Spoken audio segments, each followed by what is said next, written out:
He looked miserable.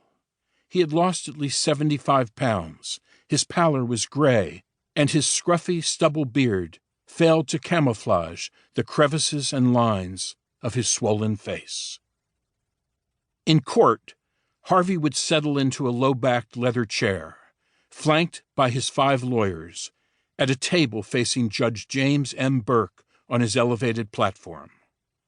His prosecutors, Assistant District Attorney and Special Counsel to the DA, Joan Aluzzi, and her deputy, Megan Hast, Deputy Chief of the Violent Criminal Enterprises Unit, were seated at a table to his right, close to the 12-member jury box. Every day, about 125 journalists and spectators crammed into the courtroom. More reporters and spectators often waited outside to enter, or for a chance to verbally assail Harvey and his lawyers. Assistant District Attorney Aluzzi would say more than once that Harvey's walker was a prop to elicit sympathy, a view widely shared by his detractors and not a few members of the press. In truth, Harvey Weinstein was not well.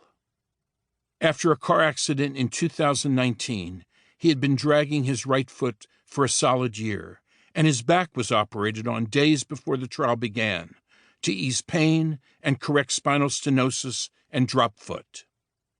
The operation was not successful.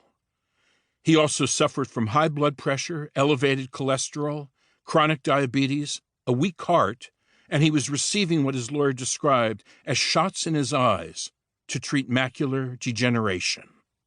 In all, Harvey had prescriptions for 20 different medications. Harvey had been indicted on 5 counts of assault and rape of 3 women. Miriam Haley, formerly Haleyi, a production assistant at the Weinstein Company. Aspiring actress Jessica Mann, and established actress Annabella Sciorra. Woven throughout the prosecution case was the assertion that Weinstein abused his power as head of Miramax and later the Weinstein Company to entrap aspiring actresses, models, and women on his staff. After he coerced sexual access, sometimes brutally, they kept silent, shamed or fearful he would sabotage their careers. They wanted to be in the movie business, and he was not only their biggest, but often their only connection. Harvey's team believed their defense was formidable. Sex with these women was consensual, his lawyers insisted. They pounded the jury with evidence that both Haley and Mann, on whose testimony the case pivoted, kept in touch with Harvey after his alleged assaults, sending him emails, asking for jobs and favors, and eventually engaging in voluntary sex with him. Sciorra did not maintain contact, but the defense hit back hard at her for being unable to identify the year, 1993 or 1994, in which the rape occurred, suggesting that she had lied. 2 of the 3 other female witnesses who would testify also sought favors from Harvey after he allegedly abused them. And given the flood of negative publicity about Harvey over the 2 years since the stories broke, the defense claimed he was robbed of a presumption of innocence because it was not easy to locate jurors who did not have an opinion about Harvey Weinstein.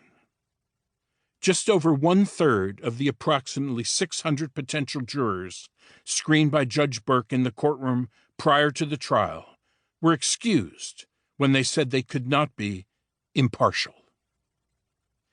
This was understood by all to be a watershed trial. Typically, in sex crime cases, law enforcement chooses not to prosecute if there is no forensic evidence and no contemporaneous police reports. This case was even more challenging because there was email evidence that the victims not only kept in touch with their abuser, but in some cases had consensual sex with him after being assaulted.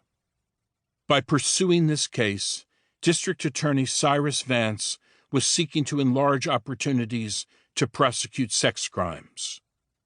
To the #MeToo movement and many others enraged by the abusive behavior of powerful men, Harvey Weinstein, Roger Ailes,